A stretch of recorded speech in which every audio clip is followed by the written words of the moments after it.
Hello everyone and welcome back to my channel. काफ़ी लंबे अरसे बाद मैं आज मोटो व्लॉग बनाने वाला हूँ और आज के मोटो व्लॉग में हम डिस्कस करने वाले हैं how to plan a ride, to be very precise how to plan a bike ride. तो इसमें हम डिस्कस करेंगे डेस्टिनेशन से लेके बाइक की कंडीशन से लेके आपके सेफ्टी और दो तीन छोटे छोटे पॉइंट्स जो कि इम्पॉर्टेंट होता है while planning a ride. So let's talk about destination. Obviously जब भी हम बाइक राइड प्लान करते तो आपके दिमाग में कोई ना कोई डेस्टिनेशन तो ज़रूर होती होगी कि मुझे यहाँ जाना है, वहाँ जाना है, जो भी होगा। सो उस डेस्टिनेशन के बारे में हम पहले डिस्कस कर लेते हैं कि जब भी आपके दिमाग में कोई डेस्टिनेशन आती है तो दो तीन चीज़ें जो है वो आप ज़रूर देख लीजिएगा। अभी कोविड के बाद से काफ़ी सारी जगह पे रेस्ट्रिक्शंस चल रहे हैं, लॉकडाउन लगे हुए हैं, जिसके चलते जो ट्रैवलिंग है वो थोड़ी सी रेस्ट्रिक्टेड है। कुछ जगहों पे आपको एडमिनिस्ट्रेटिव परमिशंस भी लेनी पड़ सकती है।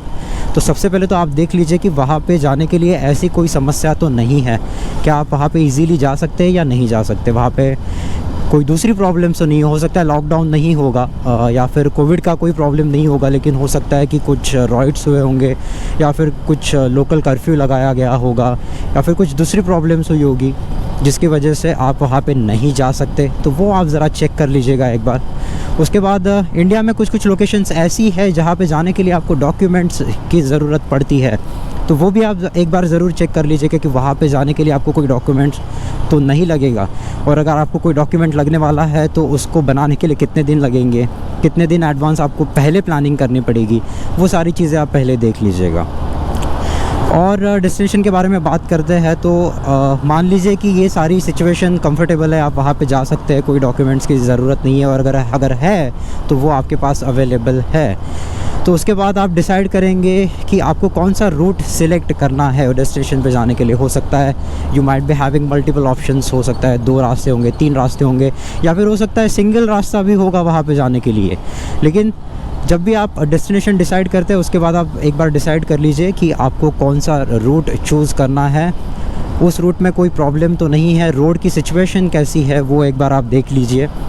और बेटर अगर आपको कोई ऐसा बंदा मिलता है जिसने रिसेंटली ट्रैवल किया है उस रोड के ऊपर में तो आप उससे पूछ सकते हैं, या फिर और एक तरीका जो मैं यूज़ करता हूँ जनरली, अगर मुझे कहीं पे जाना होता है तो मैं यूट्यूब पे सर्च कर लेता हूँ और जो क्राइटेरिया होता है उसमें मैं लास्ट मंथ या फिर दिस वीक वगैरह मैं सिलेक्ट कर लेता हूँ, जिससे मुझे लेटेस्ट वीडियो मिल जाता है, जिससे ये अंदाज़ा लग सकता है कि करंट रोड की सिचुएशन कैसी है। And adding to this point, always it's good to have a alternative route available with you, क्योंकि आप जब आज रूट देख रहे हैं वो तो हो सकता है कि वहाँ पे उस रोड पे कोई प्रॉब्लम नहीं होगी, क्योंकि गूगल लाइव सिचुएशन दिखाता है और फ्यूचर के बारे में एज सच कोई इन्फॉर्मेशन नहीं होती है गूगल मैप्स के पास में। तो हो सकता है कि करंट सिचुएशन के बेसिस पे आपको कोई रास्ता सजेस्ट कर रहा होगा, और उसके बाद में आपको पता चला वहाँ पे जाने के बाद कि यार यहाँ पे ये पर्टिकुलर प्रॉब्लम हो गई है, तो आपका इट्स आपका टाइम वेस्ट हो जाएगा अगर आपके पास में अल्टरनेटिव रूट अवेलेबल नहीं है वहाँ से निकलने के लिए। आपका पूरा मूड ख़राब हो जाएगा ट्रिप में और आप एंजॉय नहीं कर पाएंगे उस राइड को, क्योंकि जब आप राइड पे जाते हो तो एक रिदम सेट हो जाता है कि मुझे इतने स्पीड में जाना है, फिर यहाँ पे जाना है, ऐसे जाना है, वैसे जाना है। काफ़ी सारे सपने देखे होते हैं हमने कि ये करेंगे वो करेंगे, और बीच में अगर रोड ख़राब है या फिर कुछ दूसरी प्रॉब्लम से रोड पे तो पूरा फिर मूड ख़राब हो जाता है। तो it's better to have a alternative route available with you.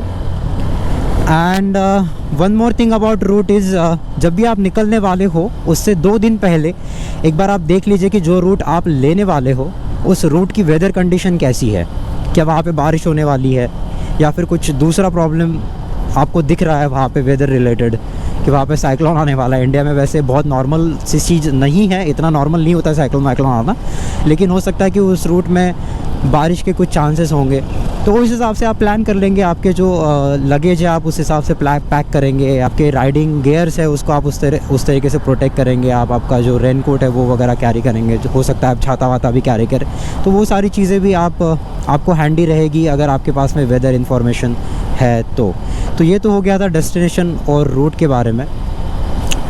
Then it's better to prepare a time table. Yes, आपने सही सुना, मैं टाइम टेबल के बारे में बात कर रहा हूँ। जैसे हम कॉलेज में थे तो सुबह 10 बजे से लेके 11 बजे तक फ्लूइड मैकेनिक्स, उसके बाद में थर्मोडायनामिक्स, उसके बाद में प्रैक्टिकल।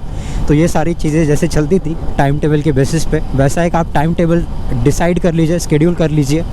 मैं ये आपको इसलिए बोल रहा हूँ, अगर आपके पास टाइम टेबल रहता है और आप राइड पे जाते हैं तो आपको पता रहेगा कि आप राइड पे सही जा रहे हैं या गलत जा रहे हैं। आपको जिस समय पे जिस डेस्टिनेशन पे पहुंचना था, जिस स्पॉट पे पहुंचना था, वहाँ पे आप पहुंच भी रहे हो या नहीं पहुंच रहे हो। Time table will also help you to understand कि मुझे कहाँ पे ब्रेक लेना है, या फिर आप ब्रेक्स को डिवाइड कर सकते हैं, या फिर मुझे 2 घंटे बाद ब्रेक लेना है, या फिर मुझे 100 किलोमीटर्स के बाद में ब्रेक लेना है। जो भी है, मुझे इस पर्टिकुलर लोकेशन पे रिफ्यूलिंग करवानी है। Refuelling is also important point. अगर आप टाइम टेबल बना लेते हो प्रॉपर, तो आपको इन सारी चीज़ों को स्केड्यूल करने में काफ़ी इजी हो जाएगा कि मुझे यहाँ पे ब्रेक लेना था। मान के चलते कि सुबह 6 बजे निकले और आपका कुछ प्लान था कि मुझे इस लोकेशन पे 8 बजे तक पहुँचना चाहिए, क्योंकि 2 घंटा लगता है। आपको जनरली पता होगा कि 2 घंटा लगता है, लेकिन आप जब पहुँचे वहाँ पे तो हो सकता है कि 2.5 घंटा हो गया होगा, 3 घंटा हो गया होगा। तो उससे आपको अंदाज़ा लगेगा कि टाइम टेबल अगर आपके पास रहता है तो आपको अंदाज़ा लगेगा कि आप सही भी जा रहे हो या गलत जा रहे हो। टाइम का हिसाब आपको बराबर लग रहा है, नहीं लग रहा है। हो सकता है आपने ज़्यादा ब्रेक्स ले लिए होंगे, सुसु के लिए रुक रहे हैं, रिफ्यूलिंग के लिए रुक रहे हैं, ऐसे ही मनमर्जी हो गई तो ऐसे इसे मजाक में रुक रहे हैं, फ़ोटो खिंचवाने के लिए रुक रहे हैं। तो इन सारी चीज़ों में टाइम चला जाता है। तो वो आपको देखना है कि अगर आपके पास टाइम टेबल रहता है तो आपके लिए थोड़ा सा इजी हो जाएगा समझने के लिए कि आप सही जा रहे हैं या नहीं जा रहे हैं। तो दैट्स हाउ। और मैं हमेशा टाइम टेबल प्रिपेयर करता हूँ अगर मेरी राइड मोर दैन 400 किलोमीटर्स के ऊपर में है तो मैं अभी जो मेरी राइड होने वाली है उसका उसका जो टाइम टेबल है मैं आपको दिखा दूँगा वीडियो में, इफ़ पॉसिबल, कि किस तरीके से मैंने प्लान किया है। उसको प्लान करने के लिए मैं सिंपल अपना जो माइक्रोसॉफ्ट का कैलेंडर एप्लीकेशन और गूगल मैप्स, बस उसी के हेल्प से मैं टाइम टेबल बनाता हूँ। और टाइम टेबल बनाते समय मैं जो मेरी एवरेज स्पीड कंसिडर करता हूँ वो मैं 50 kmph कंसिडर करता हूँ। इससे ज़्यादा मैं नहीं कंसिडर करता, क्योंकि मैं कोई एक्सप्रेस हाईवे पे नहीं जाने वाला हूँ। मैं जो हाईवेज़ होते हैं अपने स्टेट हाईवेज़ या फिर डिस्ट्रिक्ट हाईवेज़ होते हैं, नेशनल हाईवेज़ भी बहुत बार नहीं मिलते आपको राइड करने के लिए। तो इन सब लोकेशंस पे आप जो स्पीड जो होती है आपकी, वो average speed 50 kmph is a very good number. जो लोग बोलते हैं कि 50 बहुत स्लो है, मैं तो 60 में जाता हूँ, 70 में जाता हूँ, 80 में जाता हूँ, यस आप जाते होंगे, या तो आपकी राइडिंग स्टाइल बहुत ही मतलब एग्रेसिव है और रोड कंडीशन बहुत ही अच्छी है, तभी आप इतनी एवरेज स्पीड अचीव कर पा रहे हो। अदरवाइज़ स्टेट हाईवे और डिस्ट्रिक्ट हाईवेज़ पे average speed more than 60 achieve करना इज़ अ टास्क। मैं आगरा हाईवे या फिर मैं जो अपना मुंबई पुणे एक्सप्रेस हाईवे है, मैं उन सारे बड़े रोड्स की बात नहीं कर रहा हूँ मैं, क्योंकि वहाँ पे यस बाइक तो खैर अलाउड नहीं होती है कुछ एक्सप्रेस हाईवेज़ पे, बट जहाँ पे भी अलाउड होती है वहाँ पे it is easy to maintain 70-80 का एवरेज, 90 का average for that matter. But state highways और रोड हाईवेज़ पे नहीं होता है। तो जब भी मैं प्लान करता हूँ मेरी राइड, तो मैं एवरेज स्पीड मेरी कंसिडर करता हूँ 50 kmph, और उसके हिसाब से ही मैं स्केड्यूल प्रिपेयर करता हूँ। तो ये हुआ अपना टाइम टेबल और स्केड्यूल के बारे में। Now let's come to bike के बारे में बात कर लेते हैं। ऑब्वियसली मैं वो सब नहीं बताऊंगा आपको कि लंबी राइड है तो सर्विसिंग करवा लो, ऑयल चेंज करवा लो, ये करवा लो, वो करवा लो। वो आप हमेशा वो तो करेंगे ही अगर आप रेगुलर राइडर है तो। आप रेगुलर राइडर नहीं है तो भी आप वीडियोस देख लेंगे, आपको उससे अंदाज़ा आ जाएगा। जो बाकी वीडियोस है उसमें बताया जाता है कि किस तरीके से प्लान करनी होती है राइड। तो सर्विसिंग वगैरह तो यस वो मस्ट है, वो तो आप करवा ही लेंगे। एक चीज़ जो मुझे यहाँ पर आपको पॉइंट आउट करनी है वो है बाइक के टायर्स के बारे में। बाइक के टायर्स के बारे में मैं ये बताना चाहूँगा कि कभी कभी ऐसा होता है कि आपके बाइक में इतना मामूली सा पंक्चर होता है कि आपकी जो हवा होती है बाइक की वो इतनी स्लोली निकलती है कि आपको पता भी नहीं चलेगा कि वो आपके बाइक में पंक्चर है। तो राइड में जाने से पहले it's better to rectify this issue. तो इसको रेक्टिफाई कैसे करना चाहिए? अगर मान के चलते कि आपने महीने के 5 तारीख को आपकी राइड प्लान की हुई है, तो आप बेटर क्या करिए कि 1 तारीख को आप जाइए, जहाँ पे भी आपकी बाइक में हवा भराते हैं वहाँ पे जाइए, और जो भी आप स्टैंडर्ड PSI, जो भी प्रेशर आप मेंटेन करते हैं आपके बाइक में, मेरे बाइक में आगे मैं 29 और पीछे मैं 33 मेंटेन करता हूँ, 33 PSI। तो वो आप मेंटेन करिए उसमें, और बाइक चलाइए। 1 तारीख को चलाइए, 2 तारीख को चलाइए, 3 तारीख को फिर से वहाँ पे जाइए और फिर से चेक करिए कि बाइक के जो टायर है उसके एयर प्रेशर में कुछ डिफरेंस है तो नहीं है। क्या आपका जो आपने PSI फील करवाया था, मान लीजिए आपने फ्रंट टायर में 29 फील करवाया था, तो क्या आज भी वो 29 है या वो कम हो गया है? अगर आपको लगता है कि 2 दिन के अंदर में जो PSI डिफरेंस है it is more than 1 and 1.5 PSI, then there is some issue with your tyre. और मे भी हो सकता है जहाँ पे आप हवा भरते हैं वहाँ पे एक पिन होती है, उस पिन के साथ में भी शायद दिक्कत हो सकती है। तो अगर आपको ये पहले ही पता चल जाता है कि आपके टायर के साथ में इशू है तो आप उसको वेल इन एडवांस रेक्टिफाई कर सकते हैं। तो जैसे आपको 3 तारीख को पता चल गया तो 4 तारीख है आपके पास में, 4 तारीख को आपको जाइए, आपको टायर रिप्लेस करवाना, टायर रिप्लेस करवाइए, पंक्चर वाले के पास जाना है, पंक्चर वाले के पास जाइए, लेकिन उस इशू को रेक्टिफाई करवा दीजिए। क्योंकि एक बार राइड चालू होगी और उसके बाद अगर आपको पता चलता है कि आपकी गाड़ी पंक्चर है तो अगेन आपका पूरा मज़ा किरकिरा हो जाएगा। एंड मान के चलते खुदा ना खास्ता अगर ऐसा हो भी गया आपके साथ में कि बाइक पे आप मतलब ट्रिप पे निकल गए, उसके बाद आपकी बाइक पंक्चर हो गई, तो फिर आप आपके साथ में हमेशा रखिए एक पंक्चर रिपेयर टूल किट और एक tyre inflator. Puncture repair tool kit obviously puncture हो गया तो पंक्चर रिपेयर करने के लिए उस टूल किट की आपको ज़रूरत पड़ेगी। और ये टूल किट अमेज़ॉन पे अवेलेबल है, काफ़ी सस्ता होता है, 1000 रुपये के अंदर में आपको मिल जाएगा। एंड उसके बाद होता है टायर इन्फ्लेटर। टायर इन्फ्लेटर में डिजिटल जो आता है या फिर जो इलेक्ट्रॉनिक आता है जो बैटरी से चलता है, मैं उसके बारे में नहीं बात कर रहा हूँ क्योंकि somehow I am not comfortable about that stuff. को खोलो, बैटरी पे कनेक्ट करो, फिर वेट करो, वो सब। उससे अच्छा होता है कि कॉम्प्रेस्ड एयर के कार्ट्रिज आते हैं टायर इन्फ्लेट करने के लिए। वो कार्ट्रिज अगर आप आपके पास में रखते हैं तो 2 कार्ट्रिज में आपका काम हो जाएगा, एटलीस्ट बेसिक काम तो हो जाएगा। इतनी तो हवा वो आपके टायर में भर देगा कि आप नियर बाय सर्विस स्टेशन या फिर नियर बाय पंक्चर वाले के दुकान पे जाओ और वहाँ पे फिर से टायर रिफ़िल करवा लो, आपका एयर रिफ़िल करवा लो टायर में। कॉम्प्रेस्ड एयर वाले कार्ट्रिज आते हैं वो आप यूज़ कर सकते हो। उसके बाद अभी जब हम इन सारे यूटिलिटीज़ की बात कर रहे हैं तो ऑब्वियसली बंजी कॉर्ड आप हमेशा कैरी करिए। सामान वामान बांधने को तो काम में आता है, बट कुछ डिफ़िकल्ट सिचुएशन में भी काम में आता है। मेरे एक फ्रेंड अभी गए थे नासिक और पता नहीं कुछ पत्थर वत्थर उड़ा और उनका जो साइड स्टैंड था उस साइड स्टैंड में लगा और वो साइड स्टैंड का जो स्प्रिंग था वो टूट गया। या फिर हो सकता है वो एक मतलब जस्ट इंसिडेंट हुआ और वो शायद पहले से ही कुछ प्रॉब्लम रहा होगा उनके स्प्रिंग में और वो टूट गया और उसी राइड में हुआ। लेकिन ये सब अब वो स्टैंड बराबर रह नहीं रहा था उसमें, उसके बाइक में डबल स्टैंड नहीं था, मतलब जो मेन स्टैंड है वो नहीं था, ओनली साइड स्टैंड था। तो वो साइड स्टैंड फिर रास्ते पे घिस रहा था, तो उन्होंने सिंपल कुछ नहीं, बंजी कॉर्ड की हेल्प से उसको टाई अप कर दिया ऊपर में, उसको लटका दिया बंजी कॉर्ड से और दूसरे साइड में बंजी कॉर्ड को फंसा दिया। तो वो जो उनका साइड स्टैंड था वो बच गया। फिर नियर बाय सर्विस स्टेशन में जाके उन्होंने उसको प्रॉपरली फिक्स कराया। तो इस तरीके से बंजी कॉर्ड भी आपको कभी कभी सेव कर सकता है, दूसरी चीज़ों में भी आपको कभी हेल्प हो सकती है बंजी कॉर्ड की। तो बंजी कॉर्ड आपके साथ में रखिए। बाकी बेसिक चीज़ें जो है चेन क्लीनर और जो चैन लुब्रिकेटर है वो तो आप रखेंगे ही रखेंगे वो, क्योंकि हर 400-500 किलोमीटर के बाद में आपको it's better to lube your chain. Performance ठीक रहता है उससे, ज़्यादा फ्रिक्शन कम होगा तो ऑब्वियसली आपको माइलेज भी थोड़ा सा अच्छा मिलेगा। बहुत ज़्यादा तो इम्प्रूव नहीं होता है, but yes you can consider that mileage. वो सब चीज़ें तो आप रखेंगे ही साथ में और वो रखना भी ज़रूरी है। Now important thing is this safety. तो जब भी कोई मुझे सेफ़्टी के बारे में पूछता है तो मैं तो बिल्कुल बोलता हूँ कि बिल्कुल भी कॉम्प्रोमाइज़ मत करिएगा सेफ़्टी के ऊपर में। Safety is very important. तो जितने भी मैक्सिमम पॉसिबल राइडिंग गियर्स आप यूज़ कर सकते हो वो आप यूज़ करो, आपकी सेफ्टी के लिए होते हैं वो। हेलमेट और ग्लव्स तो मस्ट है। समटाइम्स पीपल से कि थोड़ा सा एक्सपेंसिव हो जाता है ना, आई डू एग्री। सारे अगर राइडिंग गियर्स आप लेते हो तो थोड़ा सा एक्सपेंसिव हो जाता है। तो the current setup which I have including my GoPro and all, तो आई हैव ऑलमोस्ट 70,000 का setup with me. So and I think it's decent, it's a good enough number. काफ़ी महंगा हो गया, मतलब ये भी मैंने भी एक साथ नहीं लिया था, 2-3 महीने के गैप में सारी चीज़ें परचेज़ की थी। बट मैंने रिसेंटली मेरा हेलमेट चेंज किया है, उसका वीडियो मैंने बनाना बाकी रह गया है, अभी वो भी मैं बनाऊँगा। तो हेलमेट और ग्लव्स तो कंपलसरी है। अगर पॉसिबल है तो जैकेट भी आप ले लीजिए। आप जैकेट नहीं ले सकते हैं तो आप एल्बो गार्ड आप यूज़ कर सकते हैं, और फुल स्लीव्स वाले राइडिंग जो ड्रेस आती है वो आप यूज़ करो। उससे क्या होता है, आपकी स्किन भी धूल मिट्टी से ज़्यादा ख़राब नहीं होती है, ऐसा स्किन टैनिंग भी नहीं होती है, सूरज का प्रकोप नहीं होता है आपकी स्किन के ऊपर में, और स्किन प्रोटेक्टेड रहती है। तो फुल स्लीव्स वाला आप पहनिए और एल्बो गार्ड आप पहनिए।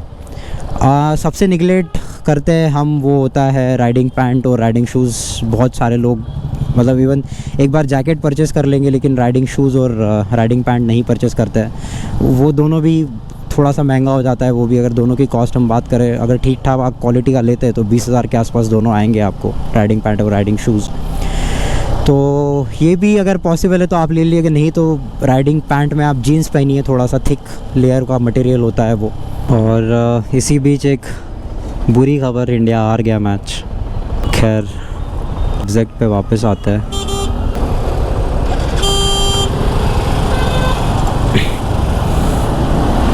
सिग्नल ग्रीन हुआ नहीं कि अपने यहाँ पे हॉर्न देना चालू कर देते लोग। हमें जाना है लेफ़्ट। हम आ चुके हैं शेल के पेट्रोल पंप और ये मुझे दिख रहा है बंद, और ये हो गया कांड।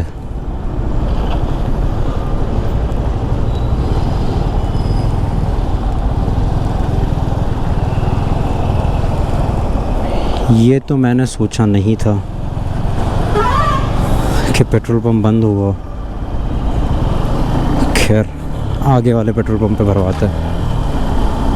बट शेल पावर भराने की जो मेरी इच्छा थी वो अधूरी रह जाएगी, एटलीस्ट आज के लिए तो।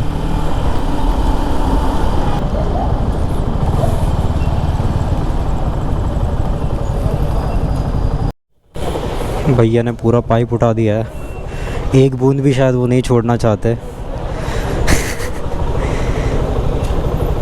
100 रुपये का पेट्रोल पूरा ले लेंगे सर।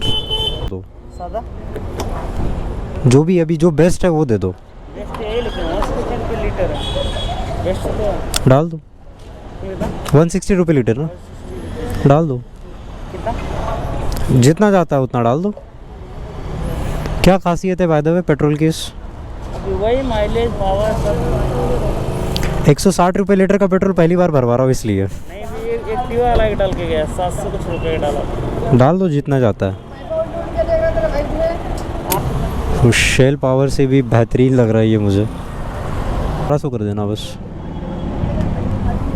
कार्ड रहेगा, मैं गाड़ी आगे लेके लगाता हूँ, ठीक है?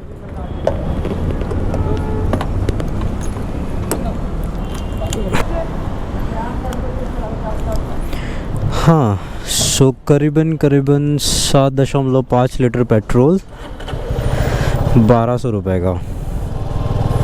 This is this most expensive petrol I have ever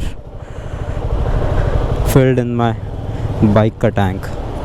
29 कर दे आगे का 29। मैंने पेट्रोल भरवा लिया है। पहली बार ही मैंने 160 रुपये लीटर वाला पेट्रोल भराया बाइक में। और मतलब मैंने सोचा भी नहीं था कि ऐसा शायद कोई पेट्रोल अवेलेबल होगा फ़िलहाल मार्केट में, क्योंकि मोस्टली जो मैं पहले भरवाता था दैट वाज शेल पावर। उसके अलावा तो मैं कोई दूसरा पेट्रोल डालता नहीं था इसमें मोस्टली। कुछ रेयर इंसिडेंट हुए होंगे जिसमें मैंने दूसरा पेट्रोल डलवाया था, बट खैर पता नहीं इसका क्या ऐसा परफॉर्मेंस है कि देखते हैं। खैर मुद्दे पे वापस आते हैं। हम प्लानिंग के बारे में बात कर रहे थे और उसमें हम सेफ्टी पे बात कर रहे थे, और हम बात कर रहे थे राइडिंग पैंट और राइडिंग शूज़ के बारे में। तो जीन्स और थोड़ा सा हील प्रोटेक्शन वाला शूज़ अगर आप पहन लेते तो बेहतर रहेगा। ना से तो बेहतर ही है। मैं सेफ्टी पे थोड़ा सा ज़्यादा फोकस करता हूँ। खुदा ना खासा कुछ अनफॉर्चुनेट इवेंट हो गया आपके साथ में, और अगर आप गिर जाते हैं बाइक से तो definitely helmet will protect your head. और अगर आपके हाथ में ग्लव्स नहीं होंगे और आप फिसलते जाएंगे रोड पे, आपके हाथ अगर घिसेंगे रोड के ऊपर में, रोड तो कोई चिकनी चुपड़ी सरफेस तो है नहीं कि आपको कुछ हाथों पे लगेगा नहीं। हाथ छिल जाएगा आपका, और इतना गंदी तरीके से छिलेगा कि आपको अगर कहीं लगा भी नहीं होगा, सिर्फ हाथों पे लगा होगा, और उसके बाद अगर आप बाइक चलाने की कोशिश करते हैं तो बहुत दिक्कत होने वाली है आपको। अगर हाथ में नॉर्मल कट भी आ जाता है छोटा सा, और वो भी अगर कहीं पे मान लीजिए गलत जगह पे आ गया, जैसे जॉइंट वॉइंट पे आ गया उंगलियों के पास में, और वहाँ पे ब्रेक या फिर क्लच दबाने की आप कोशिश करते हैं तो कितना पेन होता है आपको पता है वो।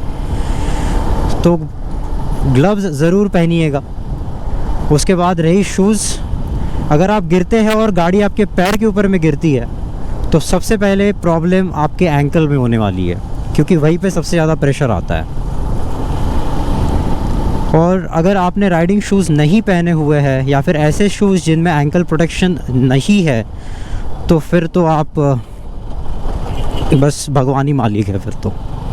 सो it is always advisable to have all safety gears with you while riding. With you means आप उनको पहन के होने चाहिए। तो ये था सेफ्टी के बारे में। बाकी जो छोटी मोटी चीज़ें होते हैं कि घर में लाइट चालू नहीं रखना है, फ्रिज अगर ऐसी कोई चीज़ है जो ख़राब होने वाली है, फिर पेरिशेबल गुड्स है तो ऑब्वियसली फ्रिज चालू रखोगे, तो फ्रिज वगैरह तो चालू रखिए। गैस, गीज़र और जो गैस कुकिंग के लिए जो यूज़ होता है बेसिकली सिलेंडर, वो सब आप बंद कर दीजिए। ये तो बहुत बेसिक सी चीज़ है जो मैं आपको बता रहा हूँ कि आजकल जगह जगह पे होटल्स खुल गए, बट कोरोना समय पे बेहतर होगा कि आप आपका पानी, आपका फूड आपके साथ में लेके जाइए। ऐसा फूड लेके जाइए जो कम से कम 2 दिन तक रहे आपके साथ।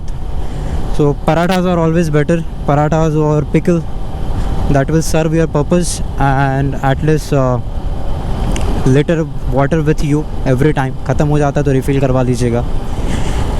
एंड बाकी सामान तो पैक करने के तरीके आपको पता है, काफ़ी सारे वीडियोस अवेलेबल है। आप टेल बैग यूज़ कर सकते हैं, साइड बैग यूज़ कर सकते हैं, टैंक बैग यूज़ कर सकते हैं। आपकी ज़रूरत के हिसाब से आप सामान ले लीजिए उसमें। और एक चीज़ जो मैं बताना चाहूँगा यहाँ पे, वो है कि जब भी आप बैकपैक यूज़ करेंगे तो कोशिश करिए कि पहले तो आप ना यूज़ करो बैकपैक। अगर आप यूज़ भी कर रहे हो बैकपैक तो 2-2.5 किलो से ऊपर का वेट मत कैरी करिएगा उसमें। तो जैसे कि मैंने बताया, पानी वगैरह अगर आप रखते हैं बैकपैक में तो 1 लीटर का पानी 1 kg वो हो गया, आधा kg फूड हो गया आपके साथ में। और बाकी की चीज़ें जैसे चार्जर हो गई है, फिर टॉयलेटरीज़ हो गई है, कैमरा गियर्स हो गए आपके, वो सारी चीज़ें अगर आप कैरी करते हैं तो वो शायद हो जाएगी आधा 1 किलो की वो चीज़ें हो जाएगी। तो ऐसा कुल मिला के 2-2.5 kg ही आप रखिएगा बैकपैक में, क्योंकि कंधों पे अगर ज़्यादा बोझ आता है तो राइड थोड़ी सी कंफर्टेबल नहीं रहेगी आपके लिए, और बाद में हो सकता है कि पेन भी करे आपको कंधा, क्योंकि आप काफ़ी लंबे समय के लिए वैसे ही बैठे रहते हो, बैग आपके पीठ पे ही रहता है। और बेहतर होगा अगर आप बैग को सीट तक पूरा छोड़ दें, मतलब बैग नीचे सीट में चिपकी होनी चाहिए, तो थोड़ा जो आपका वेट है जो बैग पे आने वाला है वो थोड़ा कम रहेगा। एक चीज़ मैं और ऐड करना चाहूँगा इसमें, वो है कि राइड से पहले मोस्टली, मतलब जब भी लॉन्ग राइड होती है तो मैं थोड़ा ज़्यादा एक्साइटेड होता हूँ, तो मेरी नींद जो है वो थोड़ी कम होती है, क्योंकि आप राइड के बारे में सोच रहे होते हैं। मतलब काफ़ी सारी चीज़ें जो आपके दिमाग में चल रही होती है, तो जो रेस्ट है वो थोड़ा सा, मतलब आपको ध्यान देना पड़ेगा उसके ऊपर में। आप ऐसे नहीं कर सकते कि आपकी नींद पूरी नहीं हुई है और आप आपके राइड पे निकल गए, वो आप बिल्कुल भी मत करिएगा। रेस्ट प्रॉपर लीजिएगा, थोड़ा मेडिटेशन करिए, थोड़ा गाने वाने सुनिए और माइंड को रिलैक्स करिए, एक्साइटमेंट को थोड़ा सा कंट्रोल में रखिए, तो सारी चीज़ें प्रॉपर रहेगी, आपकी राइड भी अच्छी रहेगी और आपको राइड में कोई दिक्कत नहीं आएगी। So if you plan like this, हो सकता है बहुत सारी चीज़ें मेरे से मिस भी हो गई होगी, बट अगर आपको लगता है तो वो आप मुझे कमेंट बॉक्स में बता दीजिएगा कि इसको आप कवर कर सकते थे। तो आज के वीडियो में इतना ही। मेरे साथ जुड़े रहने के लिए आपका बहुत बहुत धन्यवाद। जय हिंद, बाय बाय।